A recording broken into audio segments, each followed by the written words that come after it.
ৰায়পাত গাঁও পঞ্চায়তৰ সহযোগত বৰজনী স্পৰ্টছ ক্লাবৰ উদ্যোগত এই এদিনীয়া যি 16 বছৰ অনুৰ্ধৰ ফুটবল খেল প্ৰতিযোগিতা পাতিছে তাত আমি এই উদ্যোক্তাৰ সভাপতি সম্পাদককে আদি কৰি এই অঞ্চলৰ ৰাইজক আমি ধন্যবাদ জ্ঞাপন কৰিছোঁ।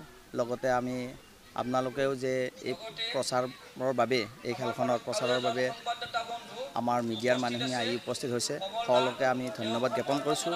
আৰু বিধায়ক মহোদয়ে জনাইছে যে আগন্তুক এনেধৰণৰ খেলত আৰু আচলতে আমাৰ বিধায়কে খেলৰ ওপৰত বেছি গুৰুত্ব, তেখেতে যিকোনো খেলতে তেখেতৰ গুৰুত্ব আছে আৰু সেইবাবে তেখেতে কৈছে যে আমি চৰকাৰৰ ফালৰ পৰাই হওক বা বিধায়ক মহোদয়ৰ ব্যক্তিগত ফালৰ পৰাই হওক এই খেলত তেখেতৰ যি অৰিহণা দৰকাৰ হয় তেখেতে নিশ্চয় অৰিহণা যোগাব। আৰু সকলোৰে মংগল কামনা কৰি তেখেতে এটা কথা কৈছে যে আমি সকলোৱে লগ লাগি এই খেলৰ যোগেদি আমাৰ যুৱ প্ৰজন্মৰ প্ৰতিভাখিনি আমি বিস্তাৰিত কৰিব লাগে। এইখিনিয়ে মই ক'লোঁ।